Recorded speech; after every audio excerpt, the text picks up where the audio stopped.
Bonjour, bienvenue sur le podcast de Ma Révolution Pro, le podcast qui vous aide à sauter le pas de la reconversion professionnelle en vous proposant les meilleurs outils du développement personnel, des témoignages inspirants et des conseils d'experts. Je suis Clarence Mirkovic, psychopraticienne, coach professionnelle et consultante en bilan de compétences. Si vous êtes à la recherche de votre nouvelle voie professionnelle, je vous invite à télécharger gratuitement votre livret d'exercices pour vous poser les bonnes questions. Vous trouverez le lien dans la description de cet épisode. Si vous souhaitez créer votre entreprise mais que vous n'avez pas d'idée particulière, ouvrir une franchise peut être la solution pour vous reconvertir. C'est ce dont nous parlons aujourd'hui avec Nathalie Valette, conseillère en développement de franchise. Je vous souhaite une très belle écoute. Bonjour Nathalie. Bonjour Clarence. Merci beaucoup d'avoir accepté mon invitation. Est-ce que tu peux commencer par te présenter, s'il te plaît ? Oui, volontiers. Donc, je suis Nathalie Valette. Je suis conseil en développement de franchise. Donc, je suis issue en fait d'expériences variées dans les secteurs du bâtiment, de l'industrie pharmaceutique, de l'édition, de la formation. Je suis même partie en expatriation à l'étranger pendant 3 ans et à la suite de toutes ces expériences, à 50 ans, j'ai eu envie de prendre mon indépendance pour rejoindre Framboise, qui est donc le cabinet dans lequel j'interviens en tant qu'expert franchise. Quel est ton rôle aujourd'hui au sein de ce cabinet ? Alors, mon métier, c'est d'accompagner les franchiseurs dans leur développement. Donc, mon métier, c'est de lancer des nouveaux réseaux de franchise, mais aussi, comme la plus grosse partie, finalement, c'est le développement. Le développement, c'est recruter des futurs créateurs d'entreprises qui vont devenir des franchisés, donc qui vont intégrer ces réseaux.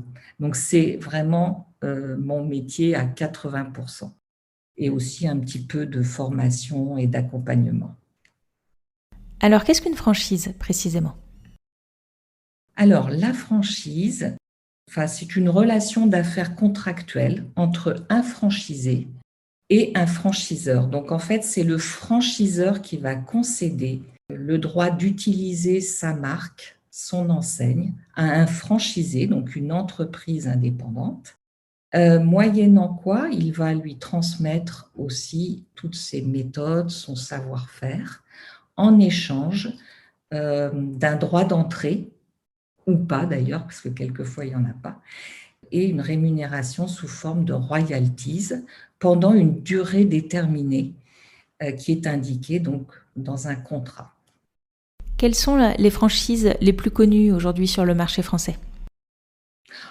Sur le marché français, on a bien sûr des franchises comme dans la restauration, McDonald's, on a bien sûr le bien-être, on a l'équipement, les agences immobilières, les boulangeries, la croissanterie, et puis on a aussi, comme je parlais de l'immobilier, donc j'ai plutôt cité du commerce, on a aussi des services comme tout ce qu'on a dans les agences immobilières, mais on a aussi des entreprises qui, comme Grofilex, qui font aussi de la rénovation de l'habitat en proposant donc des fenêtres sur mesure. Voilà, c'est aussi ce genre de choses. Donc, il existe aujourd'hui des franchises dans tous les secteurs d'activité. Oui, c'est-à-dire qu'on a l'image du commerce, mais en fait, on a aussi des franchises très innovantes, comme on a, nous, lancé un réseau dans la réparation de carrosserie automobile. Typiquement, voilà, on a un petit pet, et ben, on fait venir le franchisé qui est équipé, qui a un camion spécifique et qui va aller au domicile du particulier faire cette réparation.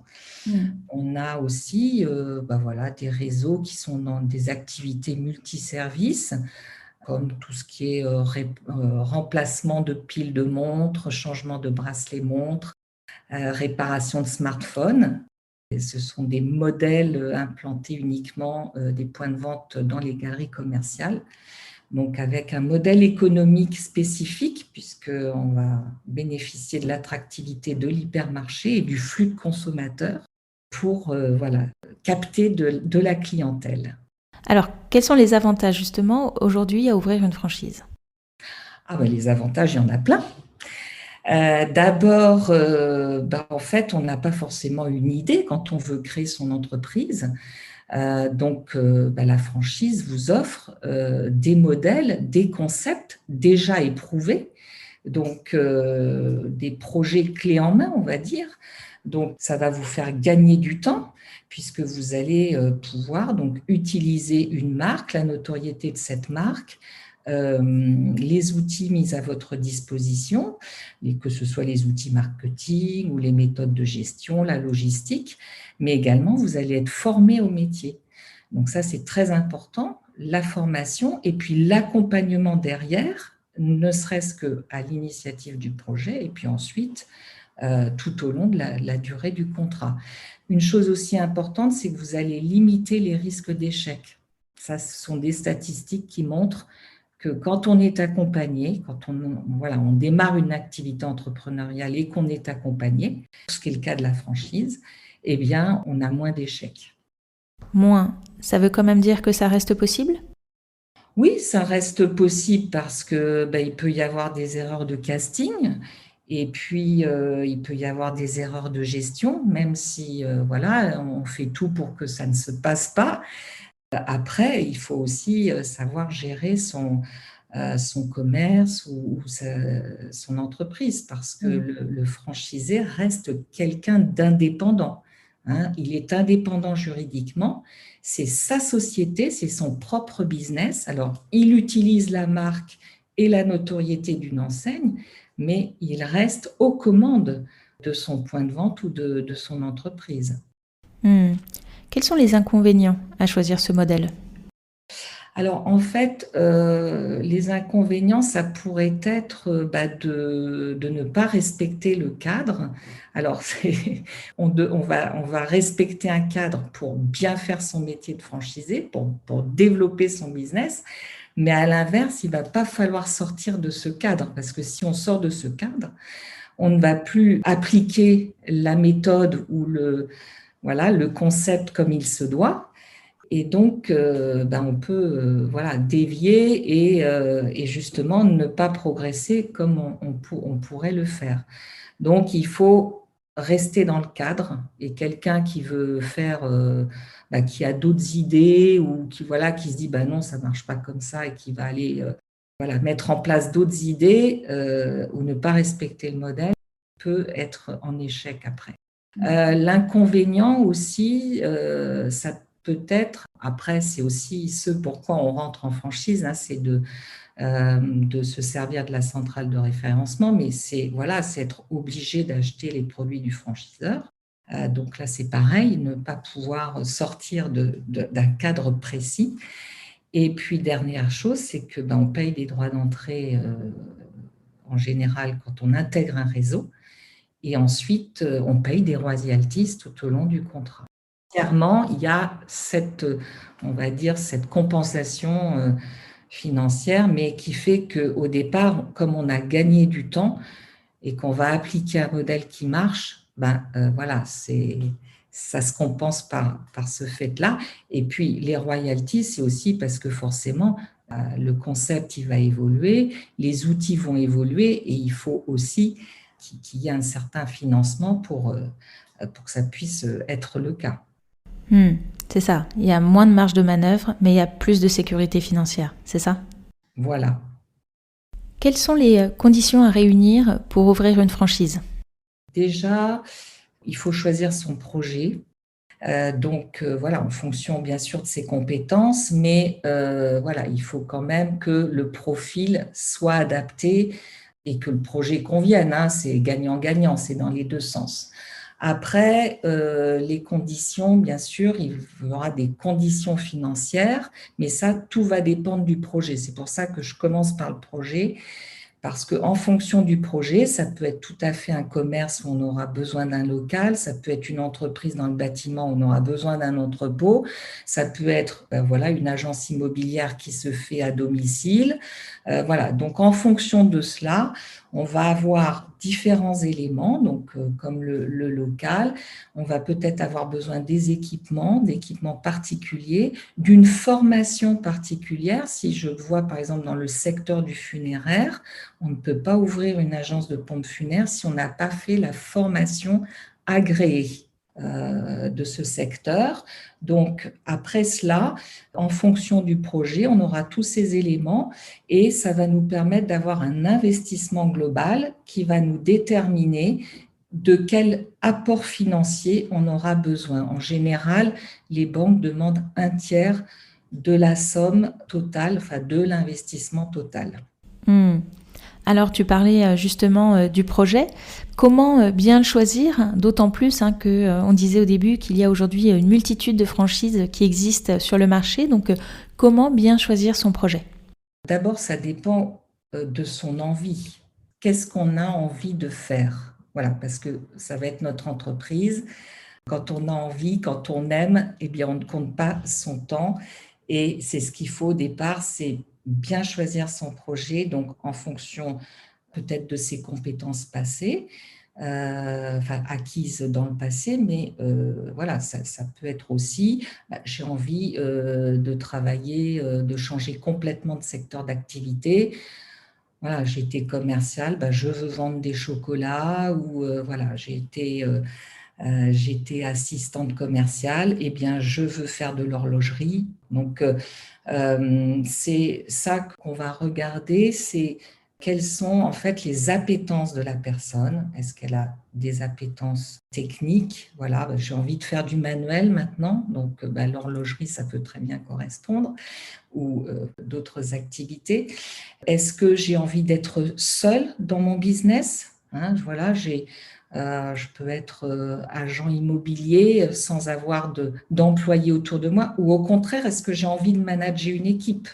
Donc, c'est le cas dans un showroom. Voilà, on peut avoir une équipe commerciale, gérer aussi des techniciens. Donc, voilà, c'est tout ça qu'on va regarder dans le projet, dans l'envie de la reconversion. C'est, voilà, aujourd'hui, j'ai envie de quoi?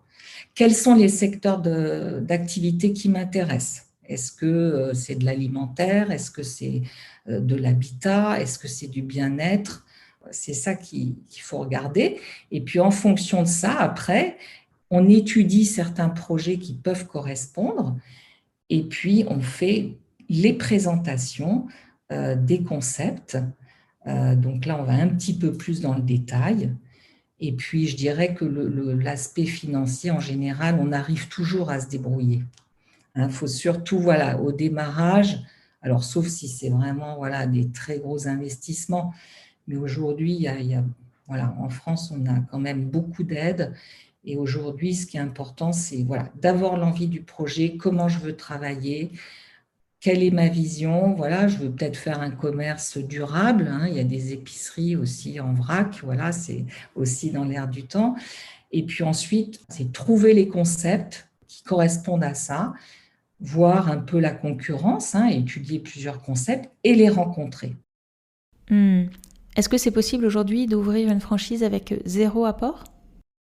Alors, il y a des franchises où il n'y a pas besoin de droit d'entrée. Après, il y a toujours souvent, en général, de la formation à payer. Il faut quand même un petit peu d'apport. Il y a aussi des franchiseurs qui acceptent de financer certains projets. Je dirais que tout est possible. Mais voilà, si on va en banque demander un prêt, le banquier va regarder aussi comment la personne va vivre à côté. Donc, s'il n'y a pas du tout d'indemnité Pôle emploi, ou voilà, l'idée, c'est de ne pas mettre en difficulté non plus la personne qui va créer sa franchise. Donc, voilà, je dirais qu'il vaut mieux quand même avoir un minimum d'apport. Après, tout dépend bien sûr du projet, puisque dans les activités de conseil, par exemple, on peut se lancer à partir de 5 000 € d'apport, quelquefois moins. Tout dépend du projet.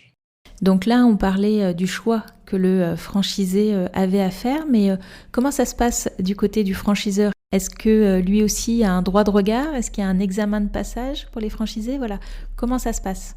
Oui, tout à fait. Alors, en général, la rencontre avec les franchiseurs se fait très rapidement, hein. Dès qu'il y a eu un premier contact, en général, on parle de réunions d'information, qui sont des réunions souvent qui se passent au siège du franchiseur, où là, le candidat peut rencontrer les équipes, il voit, voilà, en général, si il y a des locaux ou un outil industriel à visiter, c'est possible. Enfin, voilà, c'est fait pour, hein. C'est parler du projet, présenter le projet, quel est le concept, quel est le marché, comment je vais vendre, toute la stratégie commerciale, comment je vais être formé, sur quelle logistique je vais m'appuyer et puis quel peut être mon prévisionnel. On regarde aussi toutes les données financières et toutes les étapes d'intégration dans le réseau. Donc ça, c'est une réunion qui est très importante, qui permet aussi aux franchiseurs et aux franchisés de se connaître. Donc, le franchiseur, il peut très bien dire non à certains candidats parce qu'il pense que voilà, il ne va pas être adapté. Et pareil pour le candidat, ça ne va pas forcément matcher. Alors, ce n'est pas forcément qu'une question de feeling, ça peut être sur voilà, différents aspects. Quelles sont les qualités nécessaires pour réussir? Moi, je dirais que cette question, elle est, voilà, les qualités, je dirais, on a souvent les qualités de ses défauts et les défauts de ses qualités. Donc, encore une fois, ça dépendra du projet où, voilà, il y a des profils techniques dans certains cas, d'autres cas, il faut être très commercial puisqu'on va vraiment partir de rien. Avant tout, faut être bosseur et puis il faut je pense avoir quand même des qualités relationnelles ou commerciales qui sont indispensables pour déjà attirer aussi une équipe avec soi si on a envie si on est sur un projet comme celui-ci. Et voilà, après, il faut savoir que 75% des franchisés viennent du salariat, hein. Donc, ils vont apprendre beaucoup de choses. Hein, alors, même chef d'entreprise, on a des formations pour ça. Mais voilà, les qualités, je dirais, voilà, ne pas compter son temps et puis avoir toute la motivation. Quels sont, selon ton expérience, les principaux pièges à éviter? Je pense qu'il faut faire attention quand on choisit son partenaire, son franchiseur, voir qu'est-ce qu'il propose, hein, puisqu'en général, voilà, on va avoir des droits d'entrée. Qu'est-ce qu'il y a dans ces droits d'entrée? Qu'est-ce que je vais avoir comme formation? Quels outils vont être mis à ma disposition? Est-ce que tout est bien montré dans la présentation, dans la réunion? Est-ce qu'on m'a bien donné tous les chiffres? Est-ce que je ne vais pas avoir des surprises en démarrant? Donc pour ça, c'est pratique. On appelle un franchisé, hein, puisque en fait, la franchise, c'est réglementé par la loi Doubin. Après s'être rencontré, on doit remettre avant toute signature de contrat de franchise un document qui s'appelle le document d'information précontractuelle qui comprend des éléments tels que le contrat de franchise type, par exemple, les données générales du marché, les données locales, la concurrence, la liste des franchisés, les bilans du franchiseur également. Toutes ces données vont permettre au candidat de bien réfléchir, d'étudier son projet, de le montrer à un conseil juridique si besoin, puisqu'en échange de ce document, il va signer bien sûr la confidentialité de tous les éléments qu'on va lui communiquer. Et donc ce document permet voilà, une bonne étude. Après, voilà, il peut se faire assister d'un avocat pour voir quelles sont les conditions. Donc, je dirais que les pièges, on peut les déjouer comme ça, mais bon, voilà, après, c'est être en phase, je dirais, avec ce qu'on vous a dit. Et les erreurs les plus courantes que tu peux observer chez les personnes que tu accompagnes? Les erreurs, ça peut être, voilà, on m'a dit que je ferais tant de chiffre d'affaires et puis j'y arrive pas. Mais est-ce que en face, la personne a mis en place tout le potentiel humain, par exemple? Est-ce qu'elle a bien appliqué le modèle? Donc, l'idée, c'est vraiment d'appliquer la méthode, ne pas sortir du concept, puisqu'on sait que c'est comme ça que ça marche. Et quelquefois aussi, il peut y avoir des erreurs de gestion, mais il peut y avoir aussi des franchisés qui disent non, moi je ne vais pas faire comme ça, je vais faire autrement. Et c'est là que, voilà. C'est essentiellement là, quand ils n'appliquent pas complètement le modèle, que les exceptions peuvent venir. Oui, parce qu'après, on met tout en œuvre, en amont, pour que ça marche. Si l'emplacement est bien validé, voilà, si au départ tout est d'équerre, il n'y a pas de raison qu'ensuite ça ne marche pas. Ou alors, c'est que ça peut arriver, comme je disais tout à l'heure, des erreurs de casting. Finalement, la personne voilà, ne se sent pas bien dans ce métier ou voilà, penser qu'elle pourrait travailler seule et finalement elle n'y arrive pas parce que voilà, l'autonomie, c'est pas forcément quelque chose de… Peut-être ce que j'aurais pu préciser tout à l'heure, c'est que voilà, on est quand même seul quand on est entrepreneur et il faut voilà, accepter de se gérer en toute autonomie. Alors justement, est-ce qu'on peut ouvrir une franchise à deux? Est-ce qu'on peut s'associer? Oui, tout à fait. On peut être à deux, il y a des franchises même qui demandent que ce soit des couples, souvent. Enfin, dans l'alimentaire, par exemple. Voilà. Et puis ensuite, oui, on peut avoir un projet à deux. Après, il faut pouvoir vivre à deux sur le projet. Donc, il faut dimensionner le projet par rapport au fait qu'on est deux associés. Bien sûr. Et justement, est-ce qu'on peut vendre la franchise si jamais on s'aperçoit que ça ne nous convient pas ou que c'est pas comme on avait imaginé? Enfin voilà, est-ce qu'il y a des portes de sortie? Oui, on peut. Après, tout ça, c'est en fonction des franchiseurs, hein. Donc ça, en général, c'est écrit dans le contrat si on s'en va avant. Puis il peut y avoir toutes sortes de cas de figure, hein, des cas de force majeure ou pas. En général, voilà, c'est prévu dans le contrat. Après, il y a des franchises où effectivement, quand il y a des difficultés, ils peuvent reprendre, ils ont un droit de regard sur la vente du fonds de commerce où ils peuvent reprendre pour eux l'entité parce que c'est aussi leur intérêt que le commerce en question continue de prospérer. Donc voilà, il y a un petit peu tous les cas de figure. On arrive bientôt à la fin de cet épisode. Quels seraient tes meilleurs conseils pour réussir sa reconversion en reprenant une franchise? Alors déjà, c'est de bien choisir son modèle économique. Quand je parlais tout à l'heure d'envie du projet, en face, il faut que le concept soit viable économiquement, c'est-à-dire qu'il soit rentable. Donc ça, il faut valider que, voilà, je parlais de pile vide tout à l'heure, leur modèle économique, c'est un flux de consommateurs. Donc voilà, les consommateurs viennent à vous. Il y a 75% de marge sur la pile. Il y a toute une récurrence puisque les consommateurs reviennent par la suite puisqu'ils sont contents. Ils reviennent aussi changer leur pile. Donc il y a de la fidélité. Donc ça, c'est un modèle économique qui fonctionne bien. Et en général, on n'a pas de problème pour avoir un prêt. Donc, bien choisir son modèle économique, choisir le projet, on en a parlé, comparer. Après, il y a une question de feeling avec, bien sûr, le franchiseur, ça c'est important. Bien valider ce que la franchise m'apporte. Et puis, il y a quelque chose, moi, que je valide toujours avec mes candidats, c'est leur entourage. Voilà. Est-ce que leur entourage est partie prenante du projet? Alors, quelquefois, oui, ils se sentent investis, mais surtout, est-ce qu'ils sont d'accord? Parce que, voilà, j'ai déjà eu le cas de personnes voilà, dont les conjoints n'étaient pas chauds, surtout quand on quitte voilà, un peu le confort du salariat. Voilà, il y a des conjoints qui se posent des questions. Et il faut surtout que comme dans les moments joyeux, comme dans les moments difficiles, ils partagent ou en tout cas, ils restent positifs. Et c'est hyper important, je pense, pour un entrepreneur ou une entrepreneure.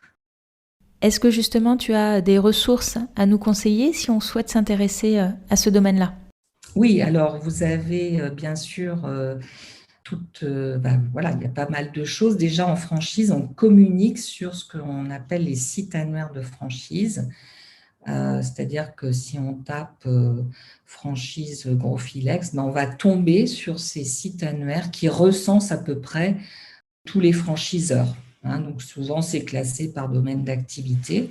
Et en fait, chaque franchiseur communique sur ces sites annuaires. Alors après, il y en a qui peut-être communiquent pas parce que voilà, ils en sont au début, mais voilà, très rapidement, ils communiquent sur ces sites annuaires où on a toute la fiche descriptive de l'enseigne, les chiffres clés, les actualités, les interviews vidéo ou de franchisés, et puis même des vidéos. Voilà, et les prochaines réunions d'information. Donc, on a déjà pas mal d'infos par ce biais-là, et puis on peut contacter aussi des cabinets de conseil. On a aussi la Fédération française de la franchise. Voilà, il y a différents organismes où on peut avoir vraiment plein d'informations. Merci beaucoup. Et si on veut en savoir plus sur toi, sur ton activité, si on veut être accompagné, où est-ce qu'on peut te retrouver? Alors moi, je suis au sein du cabinet Framboise à Paris. Donc, je suis sur le site de Framboise. Je suis également sur LinkedIn, très présente sur LinkedIn, puisqu'on communique aussi, on recherche aussi des candidats sur LinkedIn. Et puis, moi, vous avez mon numéro, je vous le donne, 06 89 54 27 43. Je suis à votre disposition pour convenir d'un rendez-vous en visio de présentation, de surtout faire connaissance. Et puis, en fonction de ça, on peut regarder ensemble ce qui pourrait vous convenir le mieux. Et puis ensuite, vous orienter vers des réseaux qui vous correspondent. Vous aussi, vous correspondez aux critères de l'enseigne. Parce que, en fait, c'est ça, il faut que les deux matchent. C'est ça, c'est pas à sens unique. Je mettrai toutes ces informations dans la description de l'épisode. Est-ce qu'il y a une dernière chose que tu souhaites ajouter avant qu'on se quitte ? En fait, en France, on a beaucoup de chance. On est vraiment aidé pour créer son entreprise. On a des aides à Pôle emploi. On a des aides aussi quelquefois en local, par la région. Les femmes aussi, il y a des réseaux d'entrepreneurs. Donc, il faut se rapprocher de ces réseaux. Et en plus, même quand on fait un projet, c'est important de s'entourer, alors pas forcément que de conseils, mais ça peut aussi intégrer des réseaux d'accompagnement, des mentors, du mentorat, etc. Super, merci beaucoup Nathalie. Merci beaucoup Clarence. Au revoir. Au revoir. Merci d'avoir écouté cet épisode jusqu'au bout. Si ce podcast vous plaît, je vous remercie de bien vouloir lui laisser une note 5 étoiles ainsi qu'un commentaire sur votre plateforme d'écoute préférée. Cela permettra à d'autres de le découvrir. Et si vous souhaitez en savoir plus sur le bilan de compétences, vous pouvez prendre rendez-vous pour un entretien gratuit et sans engagement en cliquant sur le lien dans la description de cet épisode. Je suis également à votre disposition pour un accompagnement thérapeutique si vous vivez une période de grande fragilité suite à un burn-out ou si vous traversez de fortes turbulences liées à une crise existentielle. Contactez-moi pour plus d'informations ou pour prendre rendez-vous. Je vous dis à bientôt. Au revoir.